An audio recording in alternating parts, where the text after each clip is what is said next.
Hi there. Welcome to Bourbon Turntable. This is the live, unplanned, unscripted Halloween special. Now, I just decided to do this live because I didn't have a chance to record something and I wanted to get something out this week. So here we are. People may show up, people may not. That's okay. I will post this again on my Facebook page and links in Instagram, so you'll get a chance to see it even if you missed it live. So these first 30 seconds when nobody's here at all, you've not missed much. But if you feel like you did, you can go back and watch. So anyway, welcome to Bourbon Turntable. Like I said, a little Halloween episode coming at you. Is this the trick? Or is it a treat? You decide. But before we get into all the Halloween goodness, I want to tell you about the Bar Cart Co-op. Bar Cart Co-op is a collection of friends who produce content for the whiskey enthusiast. Shows like Distillers Talk with Alan Bishop and Christy Atkinson. They talk with distillers from across the country and around the world about anything and everything in terms of distillation. Alan also has a show called One Piece at a Time Distilling Institute. You got a question about distillation? Ask Alan. He'll give you an answer. And best of all, he'll share it with all of us too. If you have ghosts, you have everything. If you've not been watching or tuning in to If You Have Ghosts recently, they are doing some spooky season stuff there. So be sure to check that out. This is certainly the time of year to be tuning in to If You Have Ghosts, You Have Everything. You also need to tune in to My Whiskey Den every Monday night, 9 o'clock Eastern, 8 o'clock Central. My Whiskey Den with Pat, Mike, and Mitch, where craft whiskey is king. And a week ago, Monday night, we celebrated Alan Bishop Day with Alan Bishop, and I got to be on the show there with him. That was a lot of fun, so if you missed that, be sure to check that out. And Whiskey in My Wedding Ring with David Levine. David does some great interviews on his podcast, and he does some wonderful, wonderful reviews of whiskeys and spirits on his blog, so be sure to check that out. As for our show, well, if you're seeing this, you're watching this. So go ahead and hit the subscribe button so you don't miss out on anything, especially fun little episodes like this that come out of nowhere that nobody really planned. So subscribe to us on YouTube. You can also listen to us on Apple, Spotify, and Google podcast services. All right. So what are we going to get into tonight? First of all, Halloween. Granted, it was more than a decade or two since I was a trick-or-treater. But it's not that long ago that I had kids that were into Halloween and would go out and, knock on doors and beg for candy. But it's just become such an extended process now. And, it starts in early October with trunk or treat things at different neighborhoods. And then you go to the fire department and they're handing out stuff, or you go to we have Boo at the Zoo here in Louisville. Boo at the Zoo. So you can walk around the zoo in your costume, and chimps and elephants and camels and orangutans will hand out candy to you. No, actually, it's just people that work at the zoo, and you try to keep, wild animals from taking the candy from you, I guess. But you got that, and then it finally comes down to Halloween itself, and it just kind of seems like at that point it's an afterthought. But that's just the way it goes now, and some people are really big into Halloween. I mean, we had people in our neighborhood decorating for Halloween, after Labor Day. I filed some paperwork to get them deported, but they're still here, so it didn't work. You can't count on ICE for anything these days. Anyway, But Halloween, that's not my thing so much. Some people love it. Some people it's their favorite holiday. For me, there's some interesting novelties to it, but that's about it. But tonight we're going to have a little fun with it. So I want to tell you about some stuff. First of all, that's going on Halloween or around Halloween from a music standpoint. And the first thing I want to tell you about is Howl, Owl, Howl. Howl, Owl, Howl is the new supergroup band featuring Darius Rucker of Hootie and the Blowfish, Mike Mills, the bassist for REM, and our good friend Steve Gorman, one of the founding members of the Black Crowes. Their first single from their new album is coming out on Friday, Halloween, and is called My Cologne. I've not heard that track. I've heard a couple of tracks off the new album, and it's really, really good. Very excited to hear the rest of the music. And I will be going to see them on Monday, November 3rd in Indianapolis. And they are playing a very brief tour this fall. November 3rd in Indy, November 4th in Chicago, the 6th in DC, the 7th in Asbury Park, New Jersey, the 8th in Boston, the 11th in New York, the 12th in Philly, the 14th in Athens. How cool would it be to see this band with Mike Mills of REM in Athens? So that would be cool. And then they finish up in November 15th in hot Atlanta, Georgia. So try to make plans to go see them. I think that if all goes well, they may do some more touring sometime next year. But first track off the album drops on Friday, so be sure to check that out. The next thing I wanted to tell you about is our friends over at Buzzard's Roost, 624 West Main Street in Louisville, Kentucky on October 31st from 5 to 7 are having Happy Hallow-Whiskey at the Roost. So you can go there. They've got, obviously, they have whiskey. Imagine that. So you can try some whiskey. You can buy some whiskey. They'll have Halloween candy, popcorn, costume contests. I think they've got a special cocktail that they've made up specifically for the event. So be sure to get by there on Friday and check that out. And the third thing I wanted to make sure you knew about is my good friend Drew Crawley is playing a show at Rosetta Chapel on Saturday, November 1st.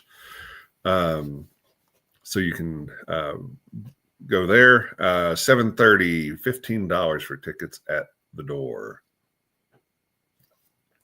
I was listening to some of Drew's music. We're listening to it just the other day, and it's so good. He's just. I'm really proud of him and the album "Hard to Hold" that he put out earlier this year, and just need to check it out if you get a chance. If you're in the Louisville area, make a point to go see Drew on Saturday. The other thing I wanted to mention, kind of on a serious note. As you probably heard in the news, or if you haven't, now you need to know, because of the government shutdown, a lot of people are not getting the help and the assistance that they need from the government in terms of their SNAP benefits, which we used to call food stamps, I guess. And so that stops because the government shut down. So if you can, and if you're able, and let's be honest, most of us are, if you're listening to this show, I'm pretty confident that you're able to gather up some food products that you've got around your house, your excess, your rainy day storage, or the canned goods that you may have extra of, or you may go to the store and just pick up some things and take it to a food pantry. They're going to get hit pretty heavily coming up because these benefits have stopped. So this is a good way to just help a neighbor out. Somebody you probably don't know. If there is somebody help them out. Okay, and just again, be serious for a couple minutes. We flirt around with socialism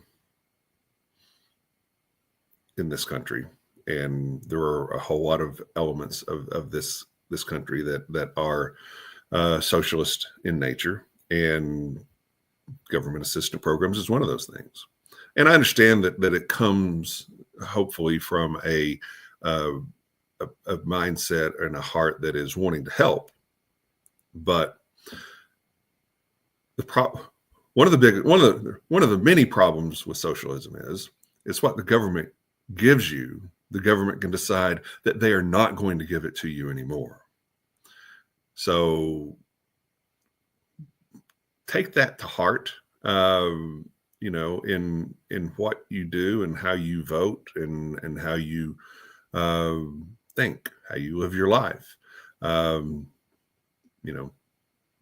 We don't need more socialism in our country. And this is an example of why. What we need are people that are willing to help out a neighbor and a friend when they need it. This goes for the church as well. The church were doing its job the way it should, we probably wouldn't need government assistance. So anyway, enough of that. Thank you for indulging me in that rant. And if you're offended, there was no intent to offend. You choose to be offended. All right, so let's talk about some other stuff. Let's talk about bourbon. We've talked about music, a little bit of politics, a little bit of giving. Now let's talk about bourbon. What are some good Halloween bourbons? You're sitting on the front porch, you're handing out candies to the little kiddies and their costumes and such. Don't put the little sample bottles, little 50 milliliter bottles in their bags. That doesn't go well. Believe me, I've tried. So what are some things that we can sip on sitting on the front porch on Friday night? Let's start with Buzzard's Roost. We've talked a little bit about them already. Buzzard, that's a kind of a scary Halloween-y thing. This is their new single barrel cigar rye. So if you've had the cigar rye batches from the past, they've been delicious. Give this one a try. Highly recommend it. And it'll sip really nicely on a cool Friday evening with little kids in their costumes and they're, wearing the sheet over their head with the holes cut for their eyes and, getting a rock. Another one, and this one's scary because it's really easy to overindulge in the Bookers. Probably doesn't need to be something that you're drinking while handing out candies to kiddies because, you can get a little tipsy pretty quick with the Bookers. So this is a little scary. Good Halloween one. Probably my favorite Halloween one is this MB Roland dark fired bourbon. I always say if you're going to start the evening with dark fired bourbon, you're going to end the evening with dark fired bourbon because once you start there, you don't stop. This is excellent, excellent stuff. Then lastly, good Halloween bourbon. Let's zig when everybody else is zagging. Let's go with some Heaven Hill, go a little different way.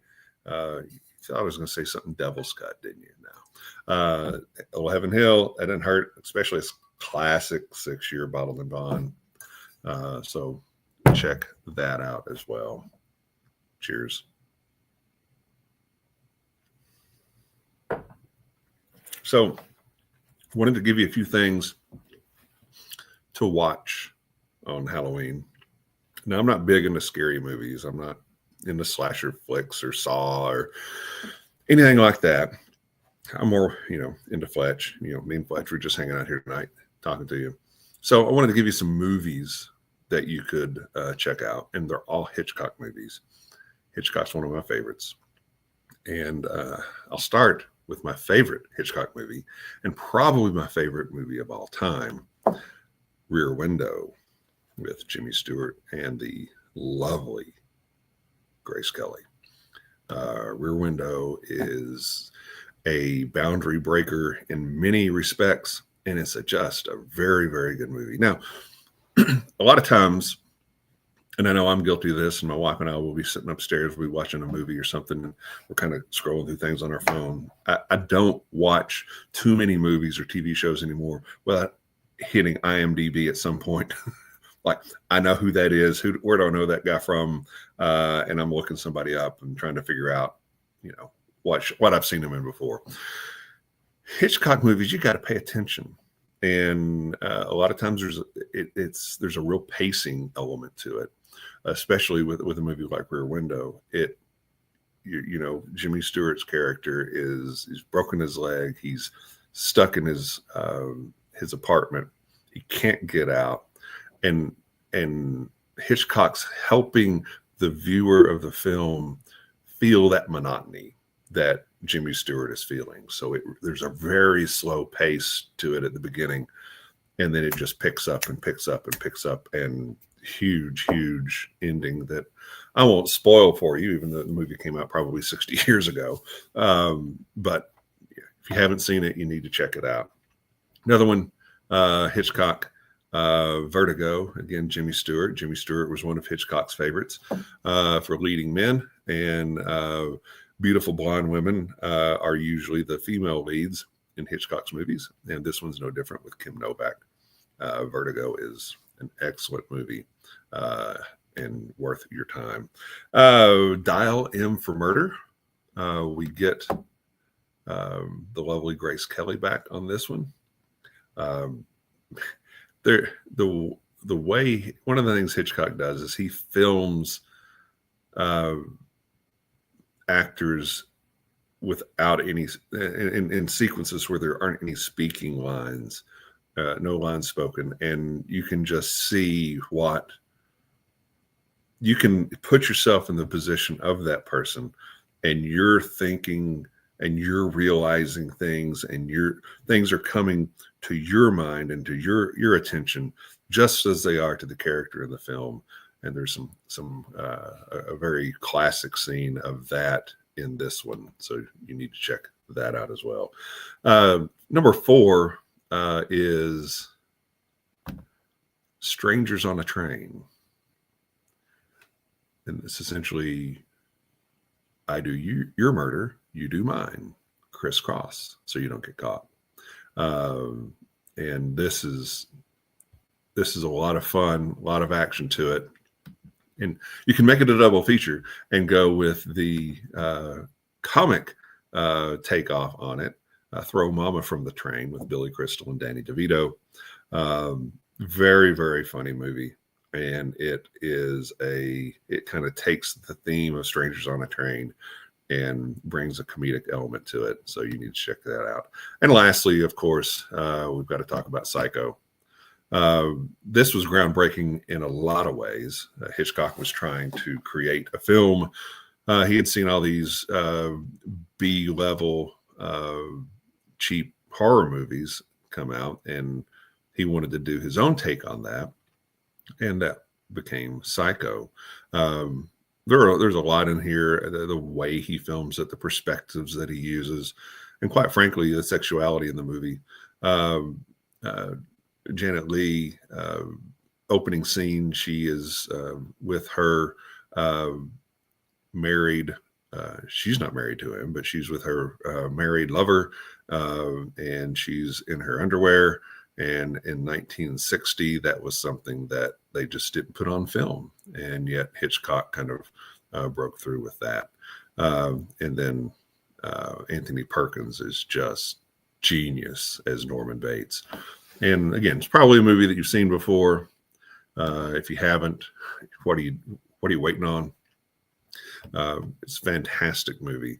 Again, there's some pacing to that too, as far as how it builds to the story, and then some surprises in there, and then the way it finishes is outstanding. So check out Psycho, and you just, if you've seen it already, if you've seen it before, watch it again. It's, like I said, came out 65 years ago, but it's still still very fresh in the way it's done. So that's some Hitchcock stuff for you to check out on Halloween. I meant to say this earlier when I was talking about talking about the whiskeys. You may want to make yourself a cocktail. And if you do want to do that, I want to refer you to my friend Stephanie McNew. She has a podcast called the Highly Spirited Podcast. She also has written a cocktail book that's based on spooky season kind of stuff. So follow along McNew at the Highly Spirited Podcast on Instagram, and she'll get you set up straightway with some fun things to drink on Halloween too. So I'm going to wrap it up here in just a minute. Before I do that, there's some really cool things that happen musically around Halloween. And one, I don't remember this. I don't know if this came out on Halloween or not, but our friends over at Mojo Thunder, that's probably 3 years ago, came out with their version of Thriller. And there's a whole video to it and everything. So I'll put a link to that in the comment section on this video. But you'll want to check out Mojo Thunder's version of Thriller. It's outstanding. Really, really good. But did you know that let's see if I can find it here, in searches for his notes in his unscripted show, in 20 years ago, Halloween, the Black Crowes were playing a show and opened for themselves as an AC/DC cover band called BCDC, in which every member of the band dressed up like Angus Young, and they played about 5 AC/DC songs. You can find that on YouTube, and I'll put that link in the comments as well. Really funny, good and funny. So you'll enjoy that. Did you know that in 1983, Nirvana did a show in costume on Halloween of 1983, where Kurt Cobain is dressed up like Barney the dinosaur and Pat Smear is dressed up like Slash. I cannot find any video of this. I can only find a few still pictures and audio. The audio is available, so you can listen to that if you'd like. And then lastly, I've been listening to a lot of Rolling Stones lately, and we'll probably do a show on them before too long. But in Dallas, Texas, Halloween 1981, the Rolling Stones did a show in a downpour. And this is one of the photos. Fortunately, nobody got electrocuted, or if they did, it just revived Keith from all the drugs in his system. But yeah, in 1981, they did a show Halloween in Cotton Bowl in Dallas, and it would just pour the rain the whole time. Again, I can't find any video of this. There is a full audio of the show, 23 song set, played for, I don't know, hour and a half, 2 hours. And it's really, really good. So classic Rolling Stones. So there's some stuff for you for Halloween. If you popped in during the live piece, appreciate it. If not, you'll get a chance to listen to this later, and hopefully you get a chance to listen to it before or on Halloween. So with all that being said, I want to thank you for tuning into the show. Again, be sure to help out your local food banks. People need people like you to help them out. And so with that, I will bid you a very happy and safe Halloween. Cheers.